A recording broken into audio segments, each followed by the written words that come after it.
Glória a Jesus. Eu cumprimento os amados irmãos com a paz do nosso Senhor e Salvador Jesus Cristo.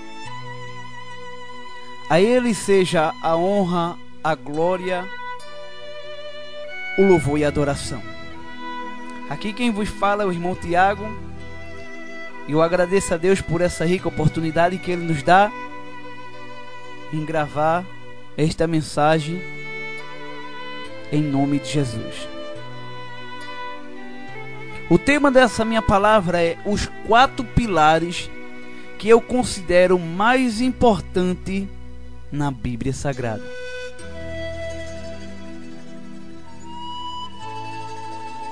E eu quero tomar por base o texto em Atos capítulo 11, versículo 26, que nos diz assim, a poderosa palavra de Deus. E sucedeu que todo ano se reuniram naquela igreja e ensinaram a muita gente em Antioquia. Foram os discípulos pela primeira vez chamados de cristão.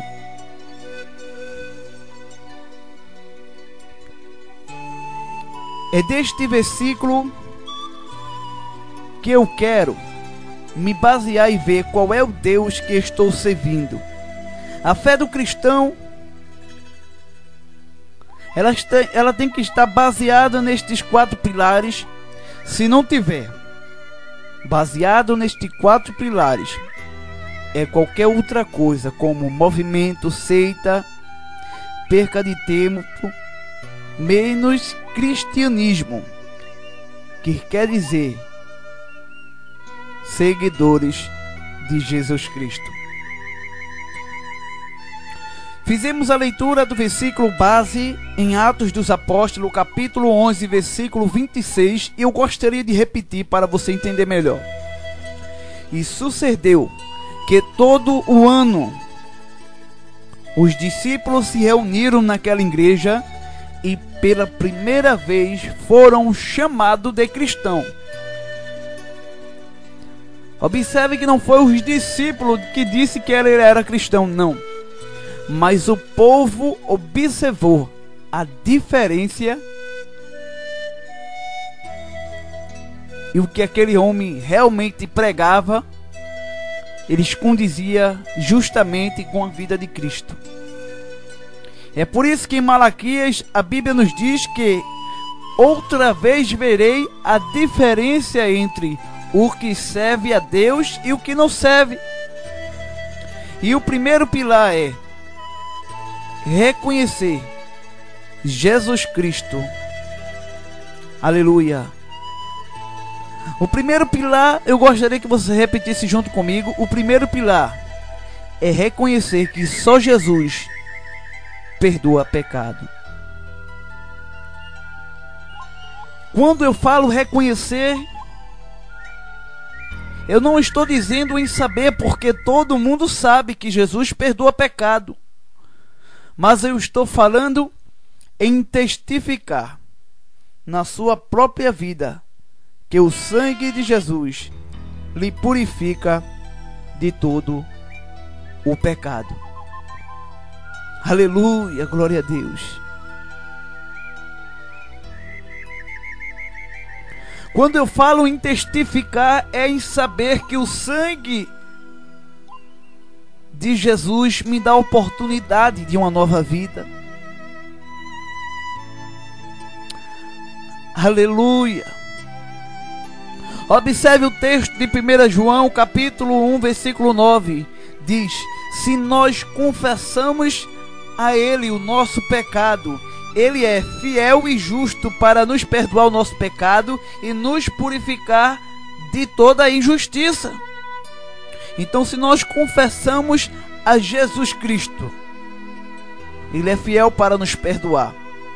Agora observe o texto de Isaías, capítulo 43, versículo 25, que diz: eu mesmo sou o que apago as tuas transgressões, por amor de ti, do teu pecado não me lembrarei. Aleluia. Ainda continuando em Isaías 55:7 diz: deixe o ímpio o seu caminho e se converta ao Senhor Jesus Cristo, porque Ele é rico em perdoar pecado. Porque os meus pensamentos não é igual aos seus pensamentos, e nem os meus caminhos é os seus caminhos. Em Mateus capítulo 1, versículo 21, também a Bíblia nos diz que uma virgem conceberá e dará à luz a um filho, e chamará de Jesus, porque ele salvará o seu povo do seu pecado. Observe que não é o mundo, embora ele veio para o mundo, para nós, mas nem todos o recebeu, mas todo o que recebeu deu-lhe o poder de ser feito filho de Deus, para os que crescem em seu nome. Aleluia.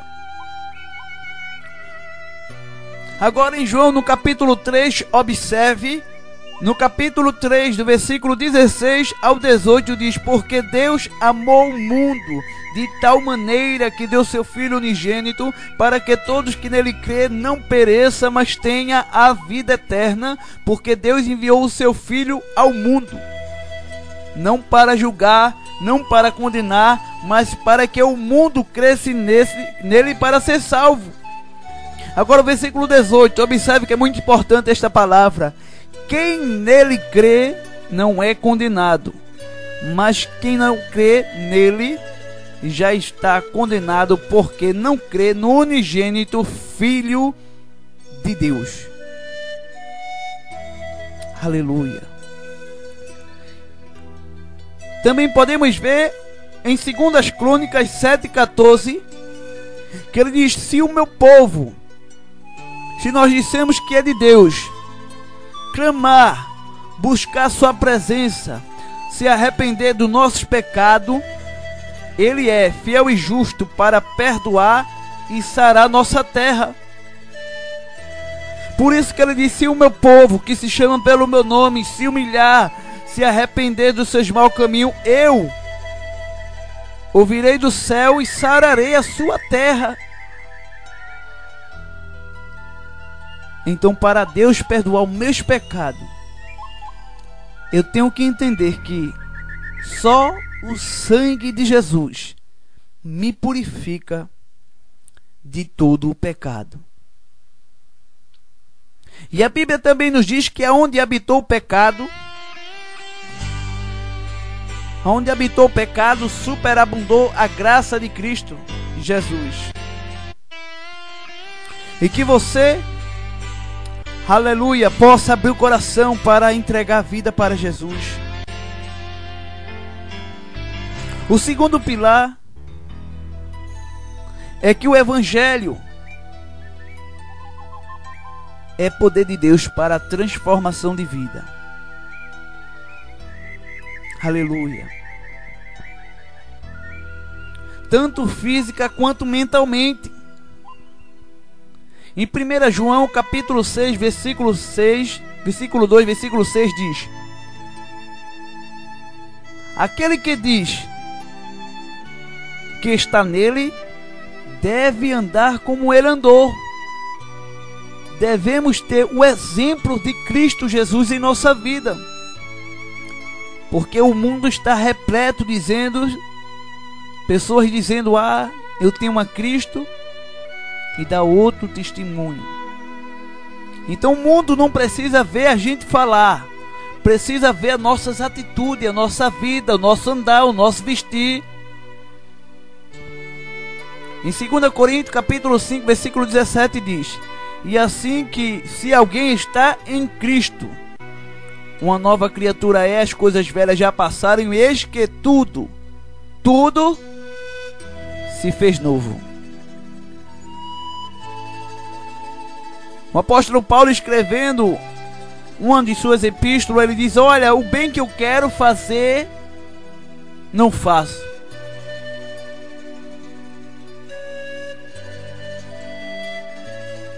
Aleluia. Em Filipenses capítulo 3, versículo 13 diz: enquanto a mim não julgo alcançado, mas uma coisa faço, esqueço-me das coisas que para trás ficam e avançando para a que está diante de mim. Podemos ver também em Isaías capítulo 43, versículo 18, que nos diz: e não vos lembrei das coisas passadas, e nem consideres as antigas. Mas o versículo 19 ele diz: eis que eu farei uma coisa nova, e agora tu não sabes, mas saberás depois. Porque Deus ele coloca um caminho no deserto de nossas vidas. Ah, irmão, como é bom pregar, como tudo está bem. Mas a Bíblia nos diz que João estava pregando no deserto. Bom é pregar no deserto da vida. Aleluia. Mas se lembre que nesse deserto Deus também está.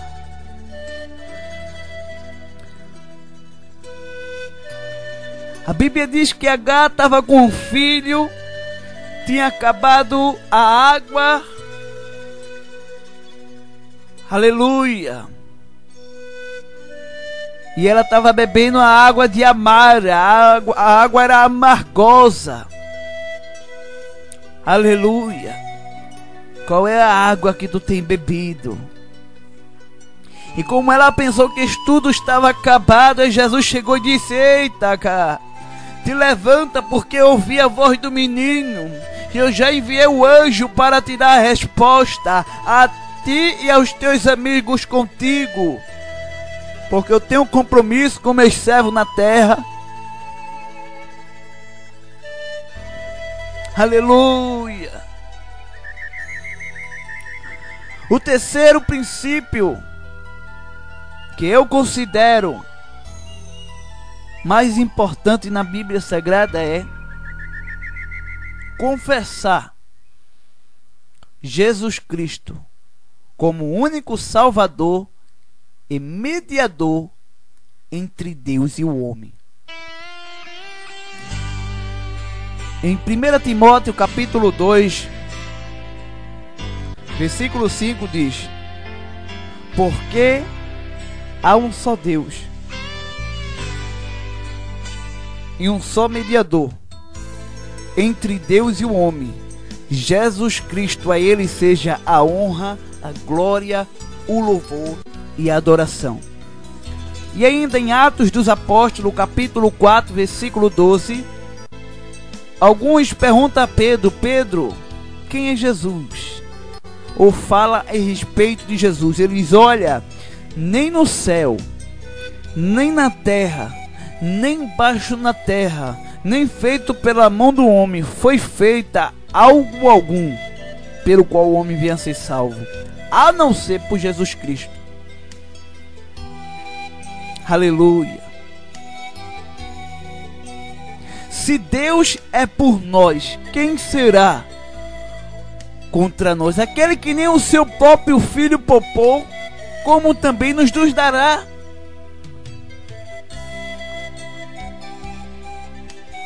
E o próprio Jesus nos disse que Ele é o caminho, Ele é a verdade, Ele é a vida.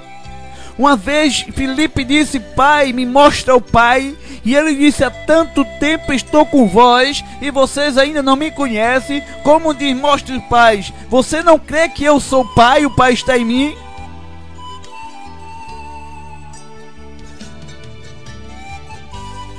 Jesus sim é aquele que veio para mudar a vida do homem, que veio restaurar, que veio estabelecer o juízo de Deus sobre a terra. E só Jesus pode mudar a situação da tua vida. Não adianta procurar outro caminho, porque só Jesus é o verdadeiro caminho para a tua vida. O quarto e último pilar da fé cristã, que eu considero mais importante, é esperar a vinda do nosso Senhor e Salvador Jesus Cristo. Em João capítulo 14 ele diz: E não perturbeis os vossos coração. Crede em Deus, crede também em mim, porque na casa do meu pai há muitas moradas. Se não fosse assim, eu não vos teria dito, pois vou preparai-vos lugar, e quando estiver pronto, voltarei e vos levarei para onde eu esteja vós também. Esta é uma das promessas qual Jesus nos fez. A outra é em Tessalonicense, 1 Tessalonicense capítulo 4, versículo 16 e o 17, que diz: e o mesmo Senhor descerá do céu com alarido, voz de arcanjo, trombeta de Deus, e os que morreram em Cristo ressuscitarão primeiro, mas nós que ficamos vivos seremos arrebatados a encontrar Ele nos ares, e lá viveremos para todo sempre. E a Bíblia também nos diz que ele virá como um ladrão. O ladrão, ele não avisa, mas ele estava significando esta palavra como que a gente tinha que vigiar. Pois aquele que ouve as palavras de Deus e as não pratica é semelhante ao homem imprudente que edificou a sua casa sobre a areia.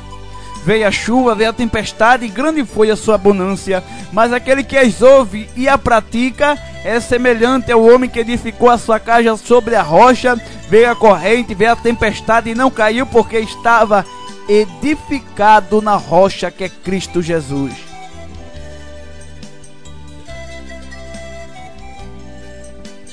Aleluia! Jesus está voltando com muita pressa. Os sinais já se prolongam, porque certa vez os discípulos disseram: Jesus, quando será estes dias? E Jesus disse: olha, quando ouvirem falar de guerra, de fome, terremoto, não fica com medo não, porque isto aí também não será minha vinda, mas será o princípio das dores. O princípio das dores. Porque importa que tudo isso aconteça. E a Bíblia diz que também vai haver fome e sede, não de ouvir e nem de beber, não de beber e não de comer, mas de ouvir a palavra de Deus. Irá muita gente procurar, mas não vão encontrar. É por isso que a Bíblia nos diz em Isaías 55:6: buscai o Senhor enquanto se pode achar, invocai-o enquanto está perto. Ele está à porta do nosso coração e bate para entrar, para mudar, para restaurar. Mas cabe a mim, cabe a você abrir o coração e deixar Deus trabalhar. É por isso que ele diz no Salmo 37:5: entrega teu caminho ao Senhor, confia nele e o mais ele fará. Eclesiastes 12, versículo 1, ele nos exorta dizendo: lembra do teu Criador no dia da tua mocidade, antes que venha os maus dias, a qual chegue a dizer o Senhor: não tenho mais nele prazer. Em outra tradução da Bíblia Sagrada diz: para que eu não tenha mais nele contentamento. Qual é o dia, qual é a hora que o Senhor não vai ter mais contentamento sobre a tua vida? E logo eu posso te responder. Hebreus 9:27 diz: depois que o homem morre, segue-se ao juízo final. Enquanto você tem vida, ainda há oportunidade de você aceitar Cristo como Salvador da sua vida. Jesus quer mudar o teu viver. Jesus quer mudar a tua vida. Mas só que existe o livre arbítrio, ou seja, a livre escolha do homem. E se você desejar, Deus muda a tua vida, Ele muda. Mas você tem que tomar uma posição. Você tem que tomar uma atitude. Porque da forma de qual você está, não dá mais para viver. Há quanto tempo você fica procurando tentar esquecer essa dor, procurando alegria onde não tem? Quantas das vezes eu me encontrava desse jeito? Estava rodeado de muitas pessoas, mas sentia um vazio. Sentia que algo precisava mudar em mim, mas não tinha força, não tinha vigor. Mas Jesus é aquele que sonda os nossos pensamentos e conhece o nosso coração. Ele sabe o teu deitar, Ele sabe o teu levantar, Ele sabe o teu agir, Ele sabe o teu desejo muitas vezes de querer mudar e não consegue. E Deus quer te ajudar nessa hora. Eu gostaria de orar pela tua vida. Se você quer aceitar Jesus como Salvador, dobra teu joelho, se você puder. Eu quero orar, eu quero interceder pela tua vida nesse momento, em nome de Jesus. Deus, eu te peço misericórdia, Senhor, mais uma vez. Visita esta pessoa que está ouvindo esta mensagem, Senhor. Meu Deus, é o Senhor que muda, é o Senhor que transforma, é a tua palavra que molda o homem. O Senhor tem todo o poder no céu e na terra. O Senhor está à porta desse coração e bate para entrar, mas é preciso o Senhor quebrantar esse coração para fazer morada. Deus, dá oportunidade a essa pessoa. Entra em sua casa, em sua vida, lhe dá oportunidade, Deus, em nome de Jesus. Deus, em nome de Jesus, Senhor, não sei o que essa pessoa está passando, o Senhor conhece. Deus, em nome de Jesus, visita, trazendo a libertação, a salvação, e desde já te agradeço, em nome de Jesus. Amém.